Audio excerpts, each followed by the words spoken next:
Welcome to the program. I'm Charles Aite. To our first story, LPG Gas Marketers Association says that the price of LPG will go up from Monday irrespective of the removal of the price stabilization and recovery levies for the next 2 months. The LPG consumers will be cushioned by only 14 pesos with the removal of the price stabilization levy. However, the price of LPG is expected to go up by about 40 pesos per kilo from next week. The Vice President of the LPG Marketers Association, Gabriel Kumi, joins us via Zoom with more on this story. We're so grateful, Gabriel, that you could join us. By some extrapolation, it means that LPG price is still expected to go up by about 26 pesos. Tell us your justification for that. Good afternoon to your viewers. Exactly so. From the projections, the LPG is likely to go up by about 40 pesos, between 40 and 50 pesos, beginning Friday. That's the next window. So if you are going to reduce or suspend the price stabilization levy, which is just about 14 pesos, if you take that out of 40 pesos, you are still left with 26 pesos that the LPG is, between 26 and 30 pesos that the LPG is going to go up with. We are concerned about managing customers' expectation, because we shouldn't create the impression that once the price stabilization levy is suspended for 2 months, automatically price of petroleum products are going to go down. That is not so. It depends on how high the price goes for the window. And as I did indicate, this window, our projection is that price is going to go up between 40 to 50 pesos. And if that happens, and even if government succeed in suspending the price stabilization levy from Friday, we still have to confront with an increment in the price of LPG. And why is that? We should manage the station in such a way that customers will not come to our station and start beating us up. Because once you tell customers that you have reduced it, when they come to the pump, they are expecting a reduction in price. And I'm saying that the net effect of the increase that we are going to witness in the next window and the removal or the suspension of the price stabilization levy, the net effect is that price is going to go up. Interesting, but of course we're also concerned about its impact on households. Help us with some statistics in terms of the kind of people that are consuming LPG currently as compared to some 4 years ago, because people are currently moving away from LPG usage to charcoal. What exactly are the statistics regarding this? Exactly so. The LPG Marketing Companies Association of Ghana have been calling on government to consider removing the existing taxes on LPG. Because we believe LPG is, ordinary Ghanaian is being priced out of LPG. Now, if you look at the consumption of the domestic consumption of LPG, the bracket that consumes LPG domestically are the middle income upwards. The masses of our people, that is the middle income downwards, the amounts that we need to support the government drive in achieving 50%, 100% increment in the consumption of LPG by 2028, can no longer afford to purchase LPG. And that is seriously going to impact negatively on government efforts to increase consumption. Great. Let's now talk solutions. How can this be reversed to ensure that as many as possible people can afford LPG moving forward? Well, there's very little you can do about the world market price. What government can do, government has control over the taxes that it has imposed on the product. Now, every kilo of the price you pay for LPG, about 20% is taxes. And if you look at our West Africa sub-region, some of the countries in the sub-region are even subsidizing the product. In Ghana, we have moved from subsidy to full cost recovery, and we are now putting as much as 20% taxes on the product. We welcome the initiative by government. I think government should become congratulated for the initiative to suspend the price stabilization levy. But we are looking at something more permanent. We are looking at the existing almost 20% taxes on LPG and scrapping them so we can make the product much more affordable so the ordinary Ghanaian can consume. There's a lot of wisdom in the president's vision of trying to increase the penetration of LPG from the current 25% to 50% by the year 2030. There's a lot of, the president knows why he wants the country to move in that direction. But one thing that is fighting very, very vigorously against the president's vision is the price of LPG. And if nothing concrete and nothing solid is done to bring the prices of LPG down, it's impossible to achieve our president's vision by the year 2030. We're so grateful, of course, Gabriel Kumi, the Vice President of the LPG Marketers Association, helping us understand the reasons behind the increase in LPG this particular week, despite the shortfalls regarding the price regulation by government. But we shall monitor this to give you updates. But away from that, Minister for Finance, Ken Ofori-Atta, has assured that all concerns raised by civil society about the proposed Japan Minerals development transaction will be addressed before presenting them to Parliament once again. According to him, the renegotiated transaction is with the Attorney General for scrutiny. He believes that it is the best vehicle to support Ghana's development through the mining sector. Well, the deal proposed last year for government to raise some funds through mineral royalties for infrastructure in the country, but couldn't be successful. Speaking to Joy Business after inaugurating a 9-member board of the Minerals Incomes Investment Fund, the Minister of Finance insisted that the deal has the potential of transforming the economy, hence the decision to bring it back after addressing the concerns. Truly have we used those resources to the level that other countries have been able to do? So I think it's reimagining a future in which the prominence that gold has to be is maintained. There's no reason why we don't have an LBMC level refinery in the country. There's no reason why we don't have much more gold reserves. There's no reason why we don't have wealthy men and women who are miners in exploration. So the charge really now is to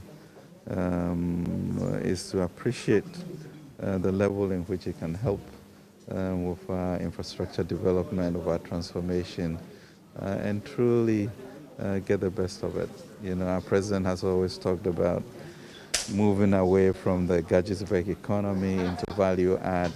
So let's understand what the value add for gold is and other minerals, and ensure that this new board, you know, is up to the task for that.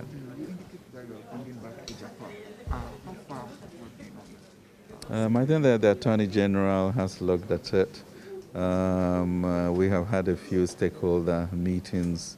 I think the new board should be energized to review that and then go through the parliamentary process. I'm unequivocal that it is the way to go in terms of monetizing our minerals and finding a way to leverage it.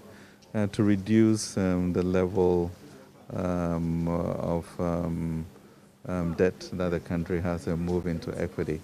It has been done, and therefore the concerns that were raised, we should be able to address them and move forward, but not to jettison it.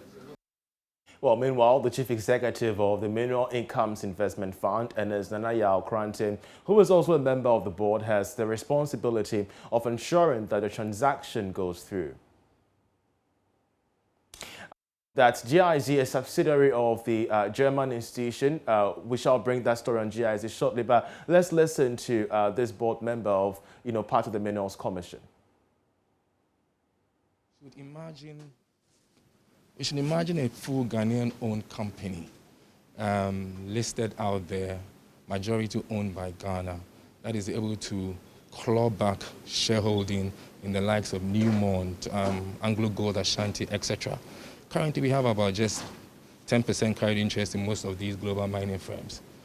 And if you have a company that we own that is able to claw back some of these shares, I think we'll be sitting pretty over a period of time.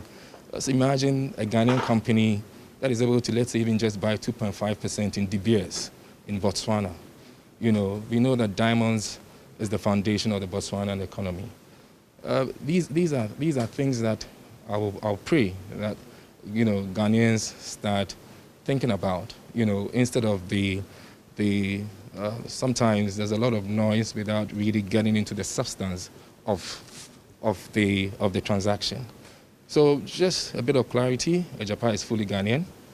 Ejapa is not going to have any impact on our debt situation.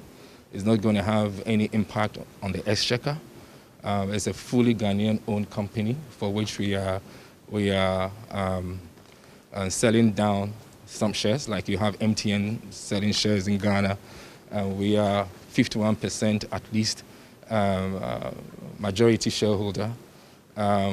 We expect that when it is done, even if the initial IPO brings it to, let's say, 1 billion, we expect that based on history, it could end up in 5 years' time becoming a company that is valued at, let's say, 5 billion.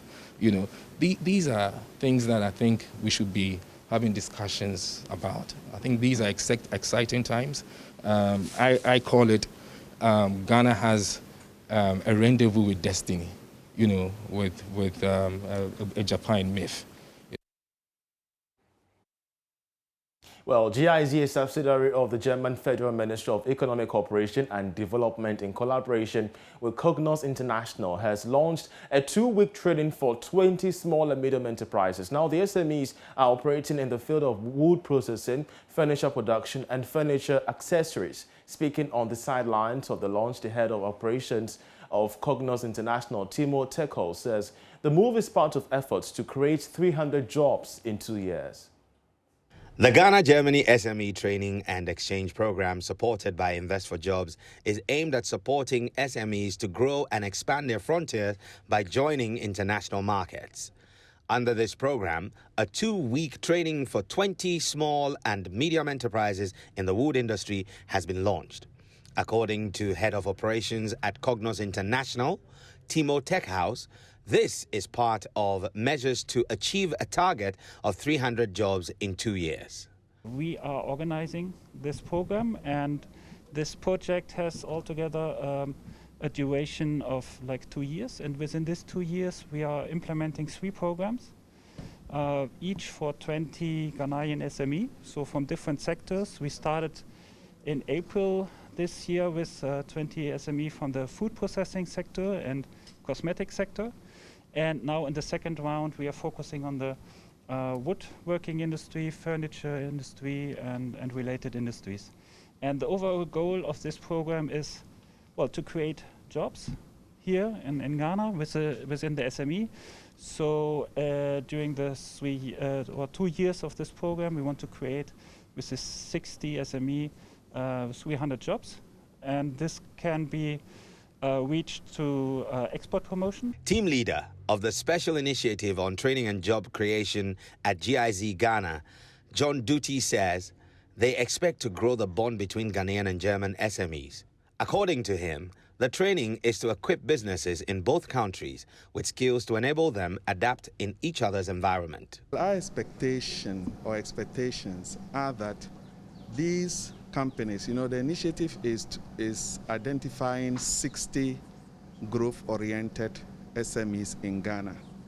And when I talk about growth-oriented, those who have capacity to expand, that when we engage them, their companies will expand, and by so doing, they will employ additional hands. We have the opportunity to also visit their peers in Germany to engage where cultural issues will be learned between their peers and them, and also they will learn how Germans or Europeans do their businesses.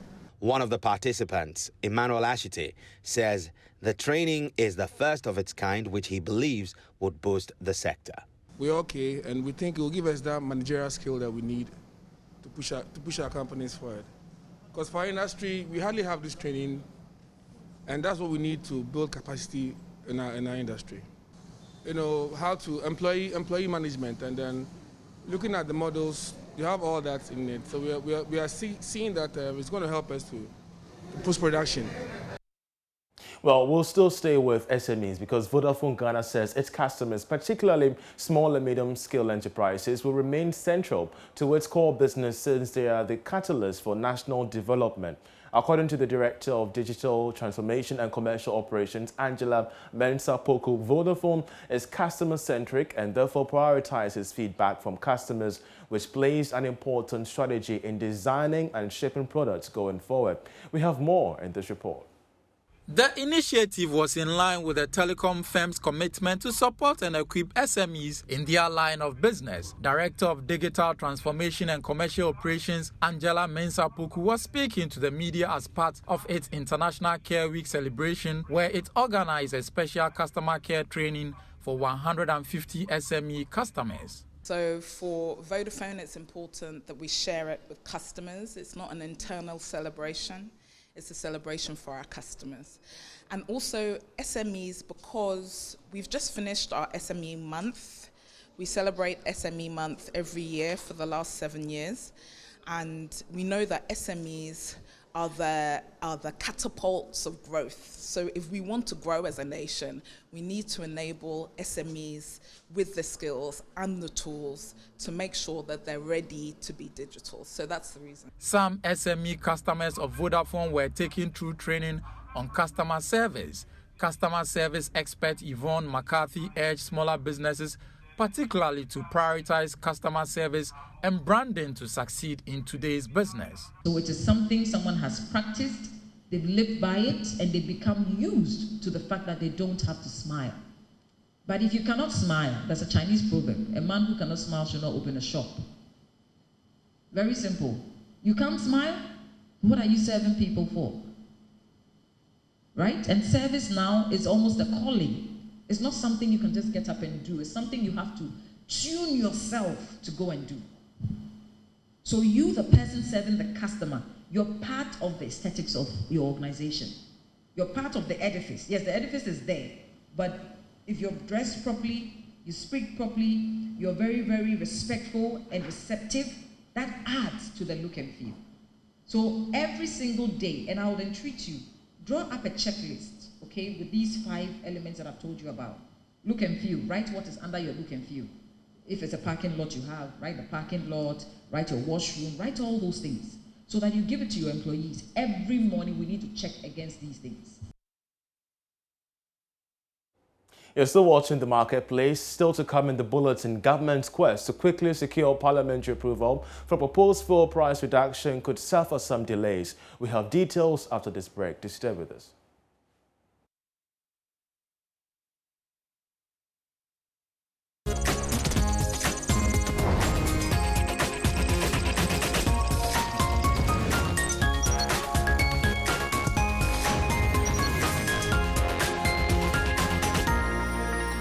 And welcome back to the program. Government's quest to quickly get Parliament's approval for the proposed price reduction may suffer some delays because Parliament is currently in recess and members will not be back until 2 weeks' time.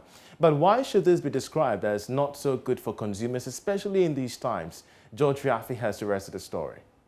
The expectation of government that this reduction could happen before this Friday so that consumers will cushion a little bit from that significant increase in fuel prices that should happen by the middle of this month. Data from the bulk oil distribution company showed that we could see prices of petroleum products go up by 7% per litre.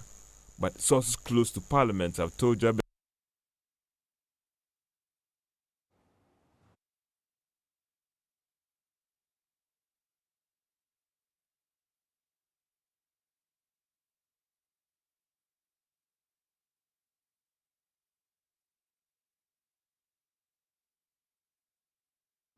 Well, apologies for that. We shall fetch you that report in our subsequent bulletins. But Citizen Habitat Limited has announced a special lifeline package for civil servants under the Planned City Extension Project's land and house ownership scheme. Now, the rent to own is what we call it. Speaking at Emidia Suari, project manager of the Planned City Extension Project, Daniel Ohene Edu, said rent to own is an income-responsive housing targeted at easing the pressure on civil servants and government workers to acquire a home. Rent to own is a hybrid workable housing delivery system pivoted on making good planning and engineering for Ghanaians, inclusion of low-income groups, and maximizing spatial development for current and future needs. Addressing the media at the launch of Civil Servants Special Lifeline Package, Project Manager of Planned City Extension Project, Daniel Ohene Edu, explained that the project comes in two options at Ningo Pram district in the Greater Accra region. Undergirding this whole model is the cooperative. Now we have two options for the civil servants. If you can afford 550 Ghana cedis a month, you can be able to get a 2-bedroom semi-detached house. If you can, 2-bedroom semi-detached house. If you can be able to afford 770 Ghana cedis a month, you can be able to afford or give yourself a 3-bedroom semi-detached house. Mr. Edu further indicated that in the case of any misfortune, such as loss of income, an accident, or death, his outfit will give a customer in good standing a 3-year respite to recover. However, one can move in the 4th year after a down payment of 3,000 Ghana cedis. If you apply now, you are going to move in 4 years. You are going to move in 4 years, by which time you would not even have reached your 20%, which the other packages, do. You are moving in 4 years because your 20% will be somewhere around the 7th month of the 8th year. And then, is there any government support? No. I'll talk tourism because the Tourism Authority has acknowledged the tourism sector in the Ashanti region needs a facelift in order to attract the necessary tourists and revenue. The Ashanti Regional Director, Mavis Jesse Afriye, says investing in the sector is critical to enhance the economic fortunes of tourism in that particular region. She was speaking at the launch of the Guba Awards held in Ejusu. Emmanuel Osei was there and filed this report. The annual Ghana UK-based Achievement Guba Awards honors individuals and groups who have excelled in the area of arts, culture and entertainment. Officials say this year's scheme will celebrate the centenary of the influential Queen Mother of Ejusu, Nana Yaa Asantewaa. It is expected to highlight the exploits made by the Queen Mother and encourage women in the diaspora to be high achievers.